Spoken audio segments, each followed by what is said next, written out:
We said it, man. Andre Muniz, he's got some momentum right now. Brendan Allen, we're not going to say that he doesn't have momentum because he's a very up and down fighter. And sometimes I do think he kind of fights to the level of his opposition. But if you're fighting Andre Muniz, you better bring it because Andre Muniz is big.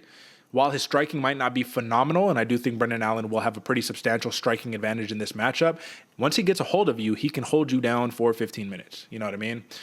It's not too impressive if you look at his last win because he fought Uriah Hall, and he took him to a decision and wasn't able to finish him.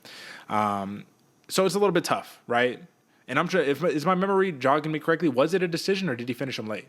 While you're looking that up, let me just mention this, man. Andre Muniz right now has become this prolific submission artist, but if you've met your match, stylistically, it's kind of against a Brendan Allen. He's not an easy guy to submit. You're not just going to sit here and have your way with him, but at the same time, I mean, shoot, if he can nullify and kind of mitigate some of that grappling prowess, man, this could be a real interesting kickboxing match.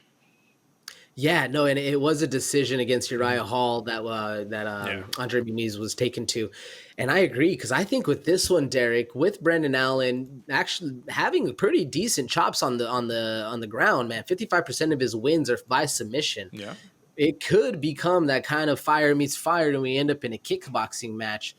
I don't know, man. That worries me a little bit more right there because I feel like Brendan Allen might be a little sharper on the feet, might have that crispness, or at least trust himself a little bit more on the feet. We've seen Andre Muniz kind of not necessarily flounder on the feet, but you could tell he's come a lot more comfortable on the ground. Oh yeah. He's going to do whatever he needs to get the fight to the ground. It's not like this man can't strike. He can absolutely strike. Yeah. But I think if he's smart, he takes the Jacob Malkoun approach. Now, did Brendan Allen get a win against Jacob Malkoun? Yes, but did he win the fight? I think that's up for interpretation.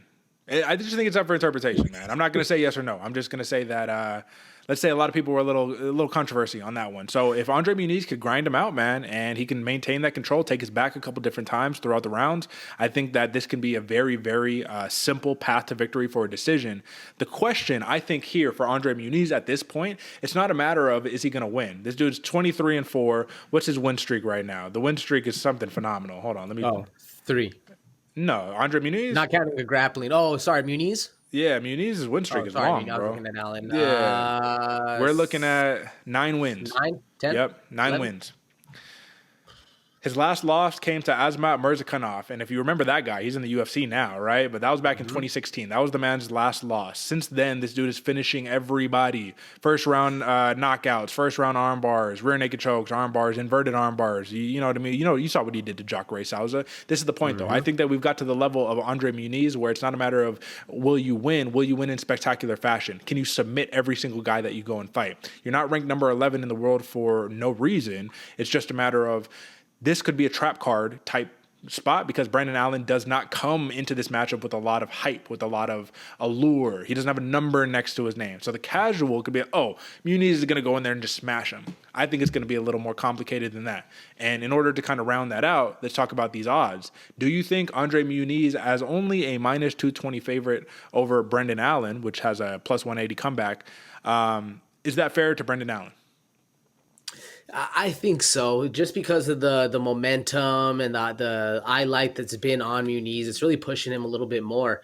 What kind of surprises me, man, is that plus 1,100 comeback on the submission, as well as the plus 400 on both of the odds for Allen, man. It seems like they're really thinking this guy cannot survive the ground game.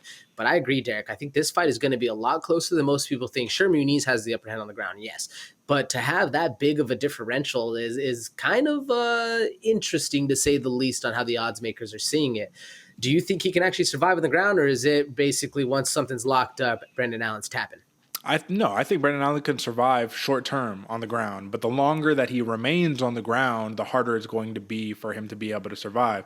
If you look at Andre Muniz, a lot of his submissions are not top control submissions. They're off your back submissions, which is not the best place that you want to be, especially against a guy like Brendan Allen. But I'm interested to see, are we going to start seeing some like heel hook entries? Are we going to see leg lock attempts? Like, are we going to see that type of game? And if we do, who's going to be the one to initiate it? Or the bigger question, once again, why play the game with Andre Muniz if you don't have to? Like, why are you going to voluntarily go and play that game? Andre Muniz is going to do this. He's going to push him forward, put his back to the cage, clinch him up, get a takedown, and then start working. Can you avoid that? And the question for you is, once again, I almost hate that it's in Vegas because you have a tiny cage. This is advantageous for Muniz as opposed to Brendan Allen. Am I discounting Brendan Allen? I love me some Brendan Allen. I'm a big fan of Brendan Allen, but am I discounting him?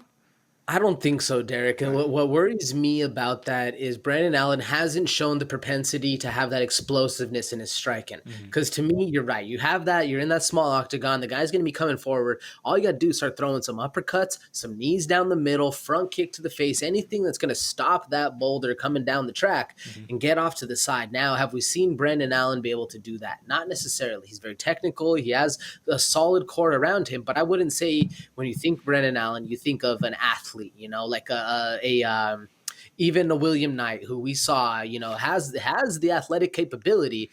Sure, didn't perform. That's a whole nother story. But Brendan Allen, at least in this case, we've seen him show up. We've seen him do really good in fight. Really solid technique. But I wouldn't say he has necessarily that spring, that pop, that bounce in order to get out of the way Muniz, which causes a lot of problems right there. That's why I like Muniz in this fight. I think he has more things that he can pull out of the tool belt to actually get the fight where it's favoring him. What do you think? I absolutely agree with you here right now, man. And it's just going to be a little bit, it's a matter of we're going to see it in the octagon. And that's really what's going to make the difference, man. I still like Muniz here. I think that this line is favorable if you're a Muniz backer because it could be a lot larger. It totally could be. Smash that right now if you're going for Andre Muniz. But do I want to follow the pack? And do I want to do the thing that everybody does and say, give me the submission for Andre Muniz? I do, AJ, and I'm going to do it. Give me the submission victory. And the reason why I'm doing this, and this is my one knock against Andre Muniz, he should probably spend a little less time submission hunting and use those top control positions, and try to look for the TKO instead. I think it would actually be a lot easier, personally. But give me that submission for Andre Muniz, and early, bro. Give me the first round, man. Give me the first round. I think this one ends early. What do you think? I like that. I that's where my mind goes instantly. You see the plus 135. It makes a lot of sense. Muniz has the ground advantage.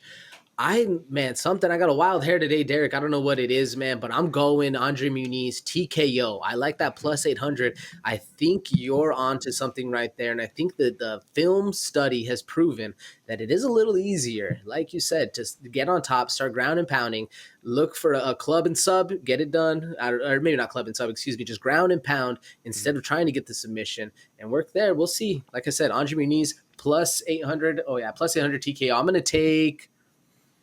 Man, give me the second round, early second round. Second round. There we go. And shoot, man, club and sub wouldn't be bad. But like I said, folks, you heard it here first. Do not discount Brendan Allen. It's not going to be easy.